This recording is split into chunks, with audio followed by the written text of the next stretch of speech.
مساكم الله بالخير. طبعا أنا اختفيت عنكم اليومين هذه لأسباب اللي صار من الاحتيال على حساباتي البنكية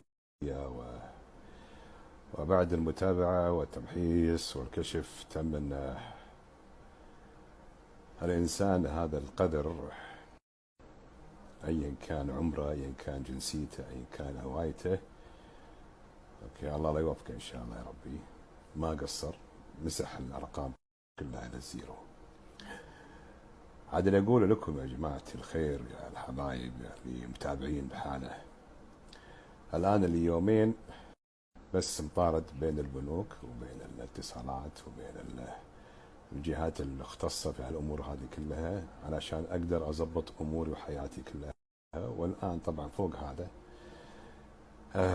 جزء من حساباتي أو حسابات البنكية مجمدة، ما أقدر أتعامل معها بأي شكل من الأشكال، وكله من إنسان لم يقدر، يعني شو أقول، يعني شيء يقدر أصلا، ما عنده شيء يقدره أساسا عشان يقدر. إنسان فيروس، سرطان، يعني ربي إن شاء الله يقوي المسؤولين المختصين في الأمور هذه كلها، القضاء عليهم بشكل أو بآخر. وما نقول إلا لا حول ولا قوة إلا بالله العلي العظيم.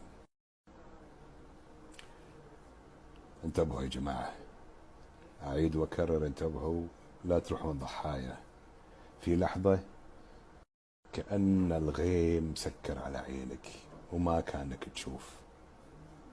ركز، لأن الجماعة بدأوا يدخلون بقنوات تقدر تقول جهات حكومية، يعني المكان الرقم اللي جاني منه من نفاد، والجهة اللي كنت أنا أحاول أني أخذ منها موعد كانت الفحص الدوري. الفحص الدوري كنت في يوم من الأيام كنت أتمنى أنه يسوون تعديل أو نظام المواعيد، ولكن ما تمنيت أن النظام هذا يتسبب في أن كثير من الناس يكونون ضحايا.